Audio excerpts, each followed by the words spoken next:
Salut les refs et bienvenue pour un nouveau live. Aujourd'hui, live sur One Piece. On va analyser le dernier chapitre de One Piece, donc le 1104. Pas mal de rebondissements, pas mal de trucs qui vont arriver. Du coup, je suis grave croque. On va pouvoir voir aussi qu'on a eu des petites théories validées. Mais let's go les gars, je pense qu'on va aller checker ça rapidement parce que j'ai hâte de faire ça. D'ailleurs, un petit coucou à Lodger, bienvenue sur le live, ça fait plaisir de te voir. Et let's go, hein, je pense on va pas perdre plus de temps et on va aller directement à l'essentiel. Du coup, c'est cette cam là, je crois. Ouais, bah ouais, parce que on s'est fait bannir l'autre coup là. Enfin, on a pris un avertissement, donc on va éviter de continuer. Donc les gars, c'est parti pour le scan. Wesh, comment ça va les gars? Dites-moi si vous êtes chaud là pour ce petit scan. J'ai vraiment hâte là. Ok, je regarde si tout est bon. Ouais, le son et tout, n'hésitez pas à me dire s'il y a un petit souci. Mais let's go les gars. Donc chapitre 1104, merci papa. Donc c'est une requête de fan. On a Sanji qui prépare à manger pour des souris. Parce que la souris demande quelqu'un en mariage. Enfin, demande... ok, Sanji sert un dessert à un couple de souris qui viennent se faire fiancer. Ok, let's go. Donc passons au chapitre. Saturne. Un coup de poing rempli d'émotions. Ok, donc là il y avait le flashback, c'est ce qu'on n'a pas vu hier dans les trucs là, dans les spoils. Alors salut Edwin, bienvenue sur le live mon ref. Je viens de lire le 1104, j'adore. Moi aussi j'adore ce qui s'est passé, c'est légendaire. On va découvrir ça ensemble, mais c'est un truc de ouf. Et salut à toutes et à tous. Et ben merci à toi, n'hésitez pas à saluer Edwin. C'est le GOAT. Donc c'est parti les gars. L'enfant boucanier, donc on a les souvenirs, le fait de voir Kuma mettre une patate à Saturne, alors que là c'était Saturne qui le maltraitait, qui l'a détruit, c'est magnifique.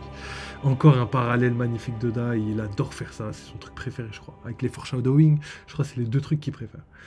Alors comme l'histoire l'a voulu, tu n'as que deux options dans la vie, être esclave ou mourir. Ta mère est morte.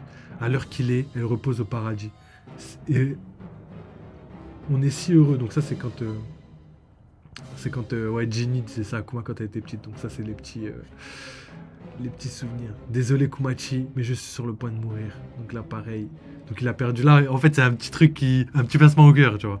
Il nous montre qu'il a perdu tous les membres de sa famille, père, mère, femme, enfin sa femme. Et là, il a failli perdre sa fille et heureusement, il est arrivé. Il laissera pas ceci se faire. Alors, Vegapunk, qu'est-ce que ça veut dire? Comment Kuma peut-il être en vie? J'ai utilisé notre plan d'urgence, quelques jours après que l'armée révolutionnaire l'ait récupéré. Ça, c'est magnifique dedans, je l'ai dit hier, je le répète. C'est un truc de ouf, comment personne n'y a pensé. On parlait de la bombe d'autodestruction, mais personne s'est dit, ouais, mais pourquoi ne pas l'avoir fait exploser là où il y avait Dragon? Ça l'aurait blessé, ça aurait détruit l'île, ça aurait fait plein de dégâts à Dragon. C'est plus judicieux de le faire péter là-bas que de le faire péter avec Egg. Et là, c'était trop lourd. Du coup, j'ai activé son mécanisme d'autodestruction. Et le fait que ça s'est pas activé, c'est légendaire. Peut-être que ça s'activera jamais, les gars. Enfin, quand je dis jamais, c'est pas sur Egghead. Peut-être que c'est un petit foreshadowing qui va être utilisé plus tard dans l'histoire et pas sur Egghead. En fait, je rêve de ça, tout simplement. J'espère que Kuma n'est pas mort, mais regardez-moi cette patate. Je vous mets bien la patate. Et en fait, pareil, c'est un parallèle avec Shabondi pour les gens qui n'ont pas capté.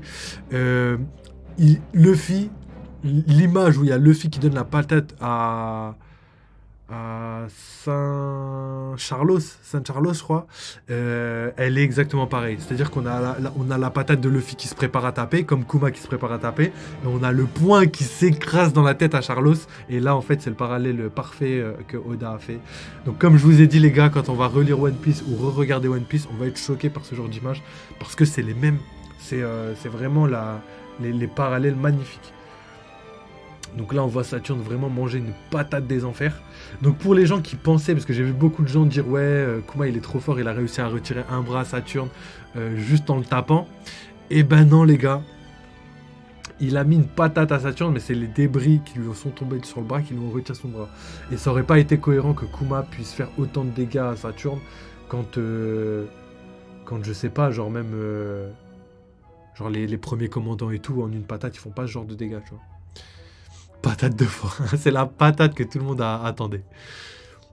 Il y a une mini-histoire. Ok, Lodger, du coup, pour ton petit bail, vas-y, on reviendra tout à l'heure et on analysera ça. Ok, donc passons à la suite. Ici, on a quoi? Donc on a Saint-Saturne qui s'est fait frapper, mais méchamment. Et du coup, en fait, là, il y a un petit truc qui est pas dit, mais que j'ai remarqué. C'est qu'en fait, les blessures que comment il s'appelle, Akainu lui a faites à Kuma, elles n'ont pas été aussi destructrices qu'elles auraient pu l'être pour un humain lambda. Et en fait, ça montre sa résistance de boucanier, mais ça montre aussi sa résistance de cyborg. Et ça, c'est des informations qui sont pas dites dans le chapitre, mais qui sont, je dirais pas implicitement, je sais pas si on dit comme ça, mais qui sont dévoilées de manière discrète. Ensuite, on a les petits bâtiments d'Egghead qui sont en train de se casser suite à la patate de Kuma, et on a tous les bâtiments qui tombent sur Saturne. Donc Saturne va se manger la ville. Alors qu'est-ce qui se passe? C'est Kuma qui a fait ça. Il vient de frapper un des 5 doyens. Il vient de frapper l'un des plus grands dirigeants de ce monde. Donc en gros, là il y a un petit parallèle aussi sur le fait que Kuma, c'est la première personne à avoir levé la main sur un haut dirigeant de ce monde-là. Et c'est un parallèle par rapport à Luffy qui lui-même avait pour la première fois depuis des centaines d'années frappé un dragon céleste à Shabanji. Et du coup, allez aider Saint-Saturne tout de suite. Il est sous les décombres. Quelqu'un de son rang qui se fait frapper par un esclave. C'est sans précédent. J'avoue, c'est une des pires choses qui aurait pu arriver pour lui. C'est bon, on peut bouger. Bonnie, tu es blessé. C'est notre chance. Amener Bonnie à l'étage supérieur. Ok, c'était ça la phase labo, je sais pas quoi. Parce qu'en fait, il disait phase labo dans les spoils, mais en fait, c'est juste l'étage supérieur. Et en gros, on l'aura la vraie traduction dimanche dans la sortie officielle du scan. Notre seul but est de s'échapper de l'île. Qu'est-ce que ça veut dire? C'est une bonne question en vérité. Je n'ai pas installé un mécanisme d'autodestruction banal. Quoi?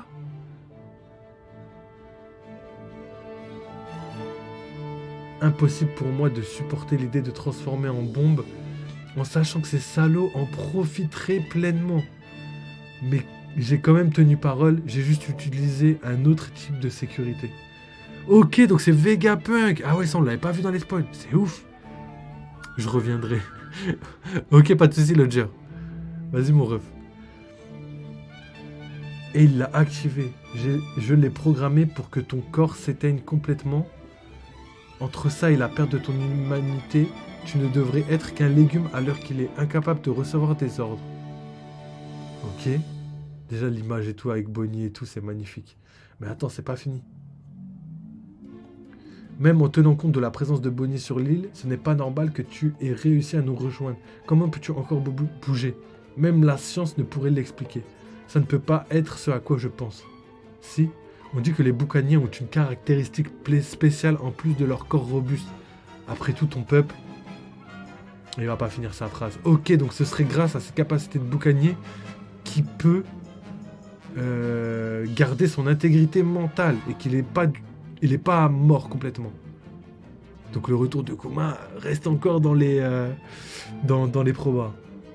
C'est fini, pas vrai? Kuma. Où est Chapeau de Paille? Il a disparu juste avant qu'on puisse l'arrêter. On ne peut pas se permettre un tel échec. Merci pour tout, papa. J'ai vu tes souvenirs. Maman avait l'air d'être une femme extraordinaire. Et j'ai vu que tu m'as écrit un tas de lettres. Ça m'a fait super plaisir. Donc voilà, le parallèle avec le fait qu'elle a écrit des lettres. Ça, je trouve ça magnifique. Parce que c'est vrai qu'on l'avait fait. En fait, elle n'a pas pu recevoir ses lettres. Mais grâce aux souvenirs de Kuma, elle aura pu voir l'intégralité de ses souvenirs.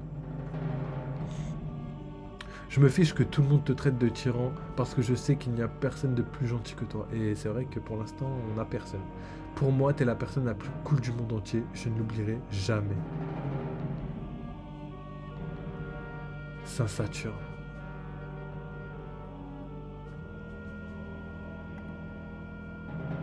Et peut-être que la volonté des boucaniers, c'est ce qui leur permet justement de passer outre le fait qu'il ait perdu son mental. Ça me fait penser à la volonté de Luffy. Comme par exemple contre Kaido, Luffy, il se tapait et quand il était dans les vapes là, il continuait à regarder Kaido, il continuait à être vénère contre Kaido parce que c'est son instinct qui le guide en fait.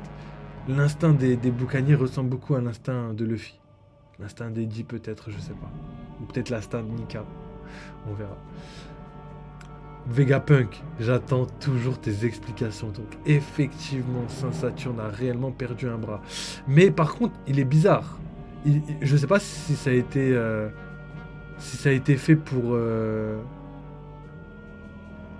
censurer, mais je trouve que c'est pas explicitement montré. Quand on voit son bras ici là, on voit pas trop que, enfin on comprend, mais c'est pas explicitement montré. Pareil pour sa corne, ils auraient pu le mettre beaucoup plus en avant, tu vois, parce que c'est quand même un truc de ouf.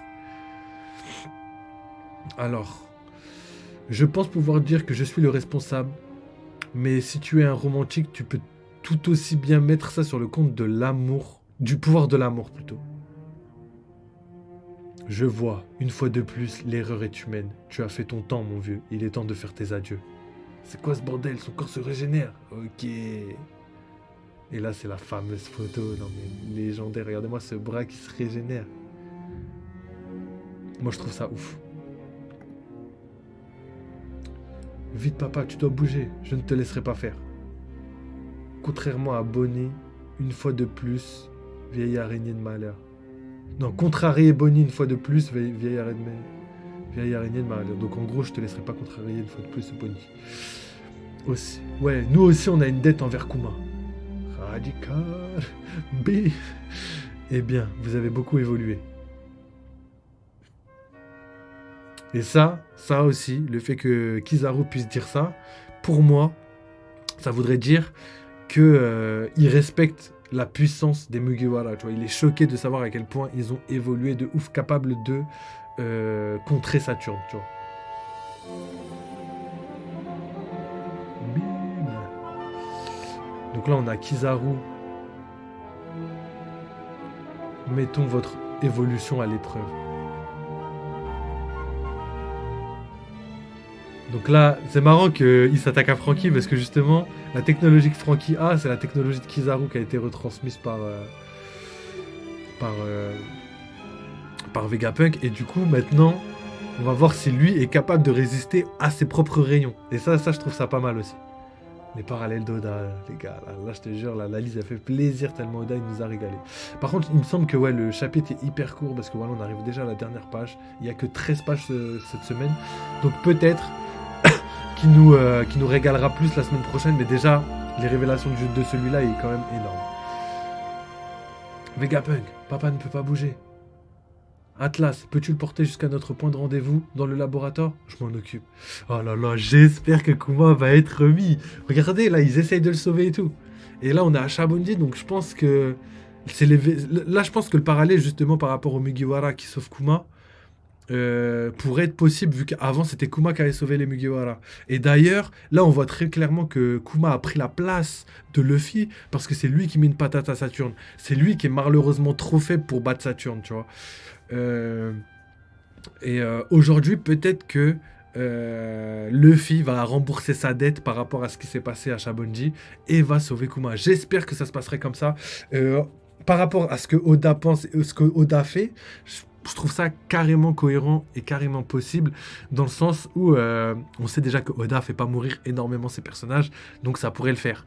Et mis à part ça, le fait que Kuma n'ait pas réalisé son rêve et qu'il meurt maintenant serait trop déchirant, je trouve. Moi, je trouverais ça trop déchirant. Le fait qu'il n'ait pas pu explorer le monde, qu'il a vécu toute sa vie en esclave et qu'il meurt comme ça, je trouve que ce serait trop déchirant de le voir mourir maintenant. En tout cas, de la part d'Oda, de la manière dont il a construit son œuvre, je le vois comme ça.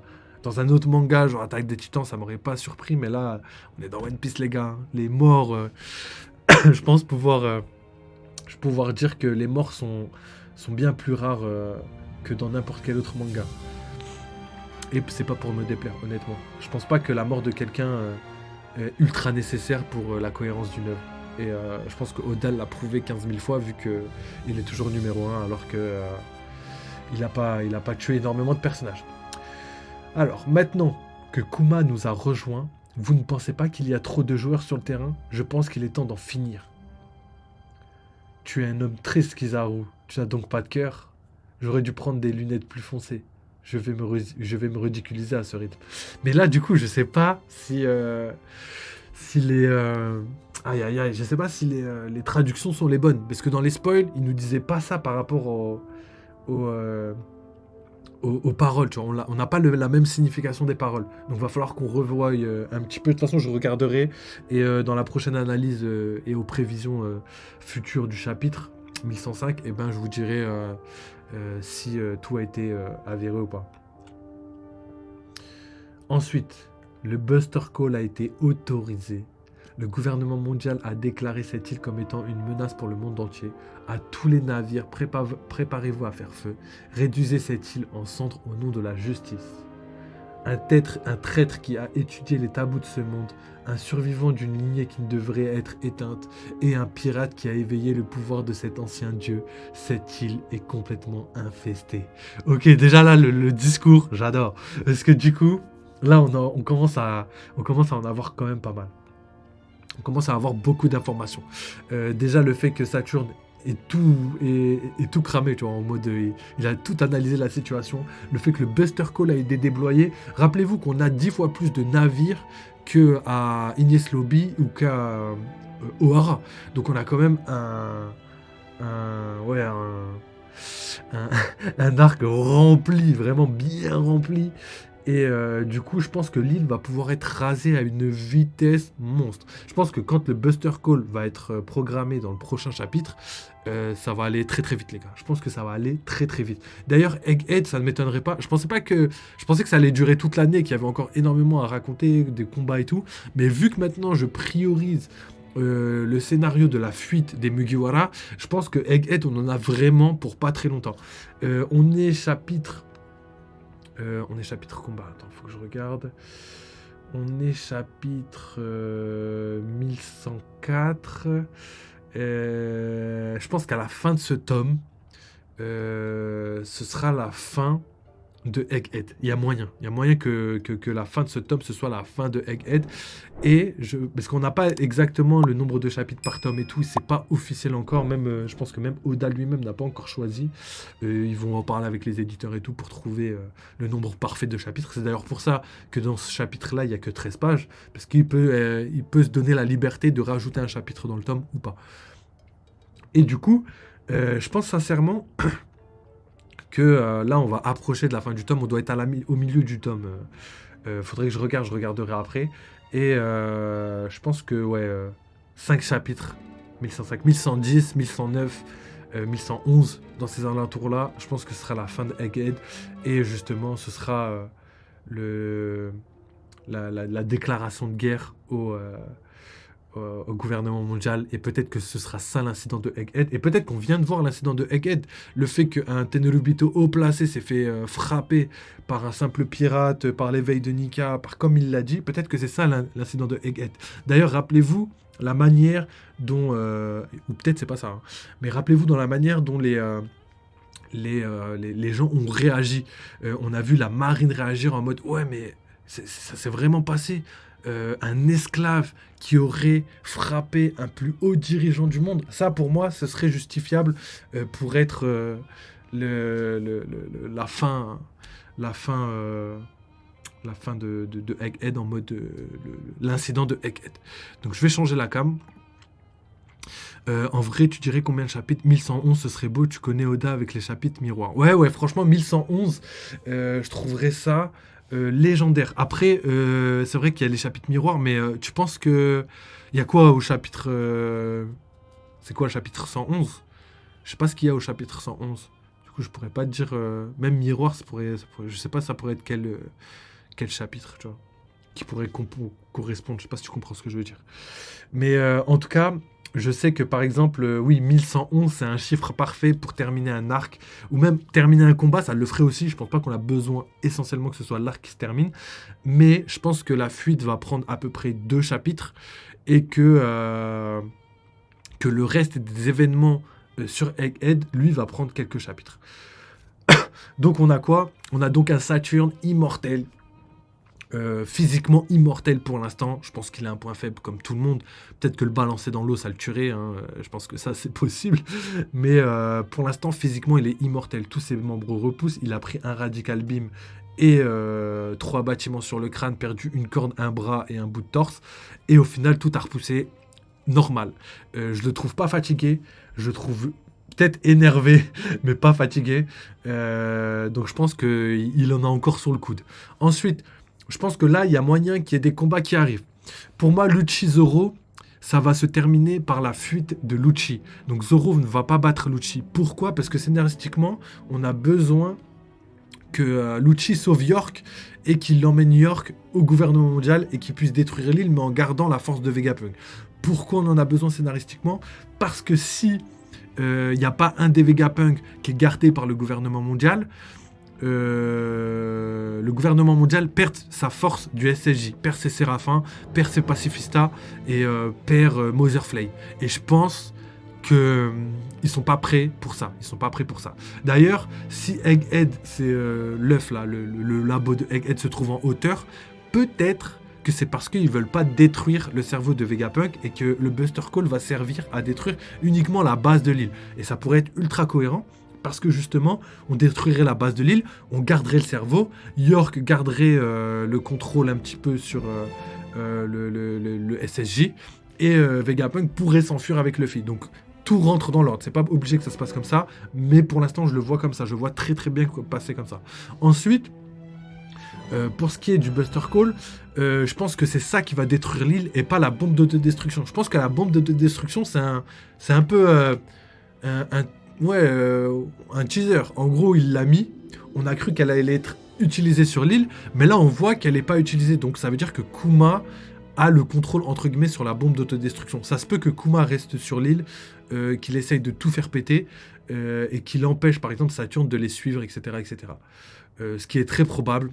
Même si je pense que peut-être cette bombe d'autodestruction elle va être utilisée bien plus tard dans l'aventure. En mode, tout le monde va oublier ce que c'est. Tout le monde va oublier que Kuma a une bombe d'autodestruction. Et à la fin du manga, Kuma va être obligé de l'utiliser parce qu'il voudra sauver les Mugiwara pendant la guerre finale. Je pense que ça pourrait être comme ça. Ou peut-être qu'il va s'en débarrasser et que Vegapunk va lui enlever. C'est aussi très très probable. Donc il y a plein de possibilités.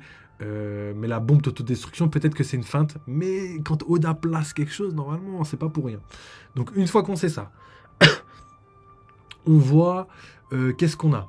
On a donc Kizaru qui continue d'aider Saturne et un Luffy qui a disparu. Luffy a disparu. D'ailleurs, je me rappelle même pas avoir lu la case où ils ont dit ça. Et du coup, Luffy, personne ne sait où il est. Comment Luffy aurait disparu? Est-ce qu'il est parti de lui-même pour se cacher, pour, on va dire, garder 10 minutes, un peu comme à Dressrosa, le temps de recharger son Gear 5? Ou est-ce que c'est la personne qui l'a sauvé, qui lui a donné à manger, qui l'a emmené avec lui pour qu'il puisse, entre guillemets, ne pas mourir pendant qu'il se recharge? C'est aussi possible. Peut-être que Kizaru n'a pas aidé les Mugiwara. Donc ça, faut le garder aussi en tête, parce qu'on n'a pas eu de confirmation. Évidemment, c'est ce qui est le plus logique. Et Oda l'a beaucoup trop montré dans le chapitre pour qu'on pense que ce soit quelqu'un d'autre. Mais il faut garder cette idée à l'esprit, parce que c'est aussi carrément possible. Donc on a vu donc Kuma protéger Bonnie. Donc Kuma a réussi à garder une petite partie de son instinct, on va dire. Peut-être que c'est un légume, mais que son instinct est toujours là. Et on a vu aussi qu'il a protégé Bonnie, il a tout fait pour elle. Donc est-ce qu'il pourrait survivre? Il y a une petite chance qu'il survive. En tout cas, c'est ce que j'espère. Mais il y a aussi une chance qu'il meure clairement, tu vois. Et ça, c'est carrément possible. Ensuite, on a vu Vegapunk dire des paroles, mais je sais pas si je peux les prendre en compte réellement. Je sais pas si c'est des paroles que je peux vraiment me dire, ouais, c'est sûr et certain, c'est Vegapunk qui a dit ça. On verra bien, mais on verra. Je regarderai la sortie officielle, je vous dirai. Parce qu'il a dit qu'il a installé un mécanisme d'autodestruction, mais pas banal. Est-ce qu'on peut prendre cette information comme réelle? Je pense que c'est possible. Qu'il a empêché que Kuma ait une bombe en lui, mais qu'il a réellement détruit ça, c'est possible aussi. Ça, moi, pour l'instant, c'est ce que je privilégie. J'ai l'impression que Vegapunk a vraiment détruit le mindset de Kuma, mais par contre, il a fait en sorte que la bombe d'autodestruction ne soit pas déclenchable, on va dire. Ensuite, donc Saturne qui repousse son bras, on en a parlé 50 000 fois, Saturne est immortel, je suis trop content. Je suis trop content parce que ça, c'est la théorie validée, c'est la théorie que ça fait longtemps, on se le dit. Je vous l'ai dit, je pense que Saturne est immortel et que tout le Gorosei doit être immortel. Parce que, comme je vous le dis à chaque fois, il le faut. Il le faut pour le scénario, il faut que l'ennemi final du manga soit imbattable, vraiment imbattable. Et ça se peut que l'ennemi final, ce soit même pas lui. Ça se peut que ce soit Barbe Noire, l'ennemi final. Et ça serait tellement lourd. Donc, une fois qu'on a ça, on a donc la dernière page avec le Buster Call. Tout va péter là-dedans. Saturne qui veut détruire l'île parce qu'il y a trop de personnes qui détestent sur l'île. Donc, on a le traître, c'est Vegapunk. Le survivant d'une lignée qui devrait être éteinte, c'est Kuma. Et la réincarnation de Nika, c'est... D'ailleurs, il dit un pirate qui a éveillé le pouvoir de cet ancien dieu. Donc déjà, juste ça, ça confirme le fait que Nika est considéré comme un dieu, est réellement considéré comme un dieu. Si même lui, Saturne, qui déteste tout ce qui est en rapport avec les humains, etc., considère Nika comme un dieu, ça voudrait dire que l'espèce en question de Nika n'est pas du tout la même que l'espèce humaine. Sinon, il la considérerait comme un déchet. Hein, comme un déchet. Hein. Il l'a clairement dit, le pouvoir d'un ancien dieu. Ça veut dire que lui qui est un dieu considère son ennemi juré comme un dieu également. Donc, les gars, il y a beaucoup d'interrogations. Wesh, tonton Bar, bienvenue mon rêve, comment tu vas? Vous avez kiffé le chapitre, j'imagine. Le chapitre est énorme. Un peu court, mais énorme. Légendaire, j'ai kiffé. Oda nous régale, hein. Comme on devrait... Ouais, parce que là, j'ai fait toute l'analyse. Je pense que je vais juste faire un petit résumé. Et après, on devra arrêter le live parce que je reviens ce soir pour 2 lives jeux vidéo. Et vous inquiétez pas, demain, gros live One Piece aussi. Je pense qu'on va commencer à attaquer la vidéo de Rio Sensei. Je pense que demain, c'est un bon jour. Je vais essayer de me lever hyper tôt et de faire un petit live un peu plus tôt. Donc, pour terminer, on résume. Chapitre légendaire. Donc les plus grosses informations, c'est que la bombe d'autodestruction n'a pas marché et que ce qui va détruire l'île, c'est le Buster Call. Ça déjà, premièrement, c'est un petit twist d'Oda que j'aime beaucoup. Ensuite, le pouvoir illimité de Saturne, le fait qu'il puisse se régénérer à volonté, pour l'instant, avec les informations qu'on a, à volonté et qu'il puisse être pas fatigué après tout ça. Parce que normalement, régénérer, tu vois, tu te dis peut-être qu'il peut se régénérer, mais que ça le fatigue, tu vois. Et là, il a pas du tout l'air fatigué, aucune goutte de sueur. Il a tout régénéré, il est en mode détente. Donc, je pense que c'est que ça va être ça va être un monstre en termes de puissance et même en termes de antagoniste, ça doit être un des antagonistes finaux du manga. Ensuite, on a vu que Vegapunk, par rapport à la traduction de Manga Moins, il aurait fait quelque chose pour empêcher la bombe d'autodestruction, mais par contre, il a rien fait pour empêcher la lobotomisation, je sais pas si on peut le dire, de Kuma. Donc, Kuma a bien perdu toutes ses pensées, tout son être psychique, j'ai envie de dire, mais par contre, la bombe d'autodestruction, normalement, c'est grâce à Vegapunk qu'il ait pu survivre. Ensuite, on a le petit suspense, le petit doute, en fait, de Kizaru. Je pense que c'est le dernier truc en plus. Mis à part tout le côté artistique, le côté émotion par rapport à Bonnie, par rapport à Kuma, mis à part ça, le dernier petit truc qui nous interroge, c'est Kizaru. Kizaru, on ne sait pas si c'est lui le sauveur. On a l'impression, j'ai l'impression, je garde cette théorie comme prioritaire par rapport à ce que je vais vous dire, mais on a l'impression que peut-être il y aurait quelqu'un d'autre qui aurait donné à manger à Luffy et qui après aurait pris Luffy pour le cacher en attendant qu'il puisse se régénérer en termes de Gear 5. Donc, il faut garder ça, comme je le disais tout à l'heure, il faut garder ça à l'esprit parce que c'est tout à fait possible. Par contre, le fait que Kizaru soit ultra triste... Mais en fait, le problème, c'est que là, avec la traduction, j'ai l'impression qu'il est beaucoup moins triste. Parce que là, c'est Vegapunk qui lui dit « Tu n'as donc pas de cœur ?» Et lui, il répond « J'aurais dû prendre des lunettes plus foncées, je vais me ridiculiser à ce rythme. » Et on dirait qu'il... tu sais, qu'il troll un peu, tu vois. En mode « Ah ouais, j'ai pas de cœur. ok, j'aurais dû prendre des lunettes plus sombres, tu vois. En tout cas, avec la traduction qu'on a actuellement, c'est ce que j'ai l'impression. Mais par contre, quand j'ai lu les spoils, c'est pas l'impression que j'avais eue. Donc, à voir. J'espère qu'on pourra voir si vraiment il est du côté du bien ou du mal, tout simplement. Donc voilà, là je vous ai donné toutes les informations par rapport au chapitre. Ce sera pas demain, mais sûrement ce week-end, je vais essayer de vous faire une vidéo prévision du prochain chapitre, et j'ai plein d'idées qui pourraient se réaliser. D'ailleurs, il y a plein d'idées qui se sont réalisées dans le chapitre, donc je suis grave content. Donc nous, on va s'arrêter là, les gars. N'hésitez pas, comme d'hab, follow si vous voulez faire développer la chaîne, si vous voulez de nouveaux trucs, du contenu, etc. Toujours 2 vidéos pour la team YouTube, toujours 2 vidéos de jeux vidéo tous les 2 jours, et 3 vidéos de One Piece tous les 2 jours, pareil. Et nous, on se rejoint très très vite pour la suite du live, sur un live gaming. Donc ce sera juste après manger. Donc les gars, restez à l'affût. Merci à tous ceux qui sont passés. Donc il y a Edwin, Lodger, Tonton Bar, et il y en a plein d'autres aussi que j'ai pas vu. Et on a donc Tonton Bar qui nous dit: imaginez qu'Izaru reçoit l'ordre de Saturne de tuer Kuma et s'exécute. Ça serait une dinguerie. Ça serait une dinguerie, mais déchirante. Moi, pour moi, maintenant que Kuma est là, il faut que Kuma, s'il meurt, ce soit pas de cette manière, dans le sens où faut pas qu'il meure inutilement, j'ai envie de dire. Parce que là, si Kizaru le tue, Kuma, la mort de Kuma, elle aura pas été significative. Après tout ce qu'il a fait dans sa vie, pour moi, il faut pas. Je dis pas qu'il peut pas, mais il faut pas qu'il meure, sinon ça serait trop dur. Il faut pas qu'il meure sans avoir accompli quelque chose grâce à sa mort. S'il n'emporte pas quelqu'un dans la tombe, si il se sacrifie pas pour sauver quelqu'un, je vais être détruit. Je vais être vraiment détruit, et je pense qu'il y a beaucoup de fans qui seraient énormément déçus de savoir que Kuma est mort, mais sans sauver personne, sans avoir fait quelque chose, et que sa mort n'ait pas de sens.